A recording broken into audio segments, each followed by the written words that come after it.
Obi-Wan Kenobi est un des plus grands, si ce n'est le plus grand Jedi de son temps. Il s'est toujours montré droit malgré les épreuves et ne s'est jamais détourné de la voie des Jedi. Ce n'est pas pour rien s'il est considéré encore aujourd'hui comme l'un des meilleurs Jedi de l'univers Star Wars. Cependant, il est important de rappeler que tout comme Yoda, avec lequel on avait pu aborder dans une vidéo précédente la fois où il avait basculé temporairement vers le côté obscur, je vous invite à voir la vidéo si ça vous intéresse, Obi-Wan a lui aussi frôlé le côté obscur de la Force.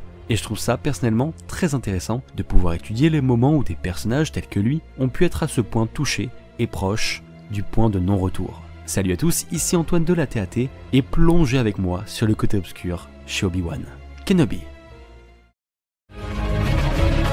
Nous ferons le maître des Jedi. Enfin, nous aurons notre revanche. Quelle bonne idée de venir vous joindre à nous. La fête est terminée. Tu étais l'élu, c'était toi. Allez Chico, on fait la gauche. Il faut bien que je vous sanctifie. Je ne te décevrai pas. Non. N'essaie pas. Fais-le. Ou ne le fais pas. Et il n'y a pas de... C'est un piège. Dis à ta sœur que tu avais raison. Quelle bonne idée de venir vous joindre à nous. Comme dit précédemment, Obi-Wan a bel et bien été confronté au Dark Side. Et de toute façon, il est important de rappeler que le côté obscur fait partie de la formation Jedi, indirectement. Et inversement d'ailleurs. Car comme le dit Yoda à Luke dans l'Empire contre-attaque, tu auras peur. I'm not afraid. You will be. Sous-entendant que cela fait partie de la formation de tout Jedi, que de se confronter à son némésis, ici, le côté obscur. Bref, parenthèse fermée, revenons sur Kenobi. Croyez-moi, ce Jedi a toutes les raisons de basculer vers le côté obscur. Et comme il le dira à Maul, jamais il ne choisira cette voie, car celle-ci est bien trop séduisante, et de ce fait, faite pour les plus faibles d'esprit. Encore une phrase spéciale Kenobi, qui adore troller ses ennemis. You can kill me, but you will never destroy me. It takes strength to resist the dark side. Only the weak embrace it. Tout d'abord, avec la mort de son maître Qui-Gon, quand il n'était qu'un padawan. On le voit très bien dans le film La Menace Fantôme, mais Obi-Wan ressent un attrait de colère quand son maître se fera assassiner sous ses yeux. Il est dit dans la novélisation de La Menace Fantôme qu'il est à ce moment-là fou de colère, avec une haine tellement vive qu'ils foncent tête baissée sur Dark Maul, et qu'ils faillirent tous deux basculer dans le gouffre. Il ne se souciait même plus de sa propre sécurité là. Il est défini comme ivre de colère. Bon, si même dans le livre ils insistent sur sa colère, autant vous dire que Obi-Wan était loin de l'idéologie Jedi à ce moment-là. Il est même dit que pour lui, le seigneur Sith, Maul donc, devait payer cette infamie de sa vie. Ça c'est pas très Jedi quand même. Ce qui le fera revenir à lui, ce sera les anciennes paroles de son maître Qui-Gon, qui lui avait enseigné de ne pas se soucier de ses angoisses, et de se concentrer seulement sur l'instant présent, car seul lui compte. Ce sera que de cette façon d'ailleurs qu'il réussira à se calmer et finalement vaincre Maul, en le prenant par surprise.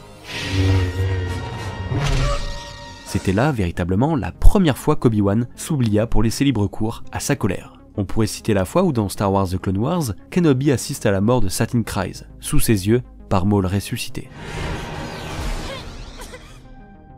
Car à ce moment-là, Obi-Wan a aussi ressenti un grand moment de colère. Cependant, cela a été assez bref, car il était devenu bien plus sage que dans La Menace Fantôme, et il connaissait les risques de sa présence ici. Ce sera surtout de la tristesse qui prend de court le maître Jedi, mais qui devait rester digne, malgré l'épreuve, car il n'était plus un padawan, mais bien le maître Jedi, Obi-Wan Kenobi. Mais est-il aussi simple de rester digne quand l'ordre Jedi s'effondre, que l'on n'est plus un Jedi et que l'on se coupe de la force? Vous l'avez deviné, Kenobi a aussi touché de près le côté obscur durant son exil. Laissez-moi vous raconter.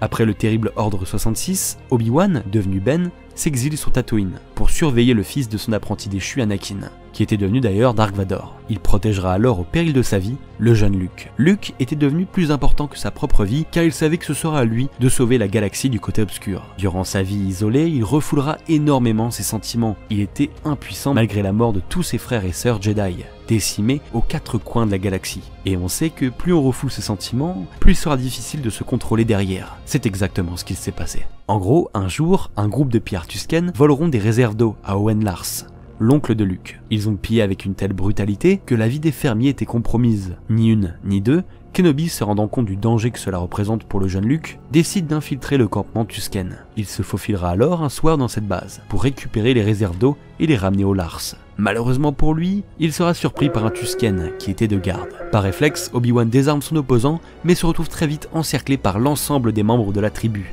qui étaient sur le point de l'éliminer. À ce moment-là, les amis, Obi-Wan plonge dans le côté obscur.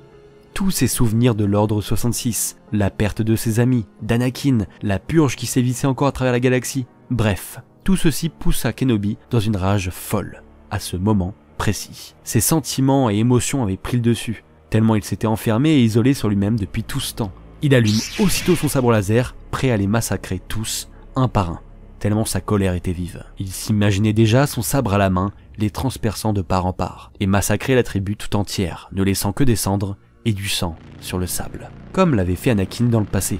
Et c'est cette même pensée qu'il ramènera à lui d'ailleurs. C'est le fait de s'être rappelé des horreurs commises par Anakin qui lui a permis quelque part de garder son sang-froid et de ne pas tomber dans sa folie meurtrière. Il se résigne et décide finalement de déchirer les vêtements des Tusken avec son sabre, se rappelant qu'il déteste se retrouver peau nue face à un autre.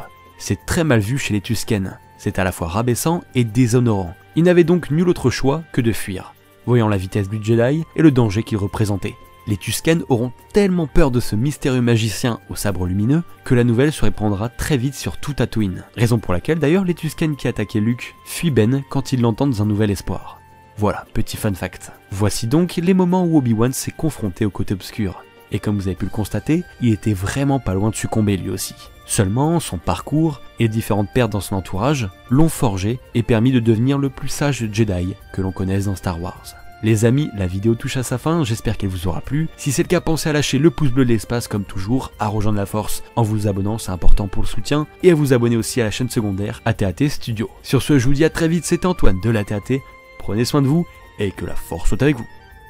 Toujours.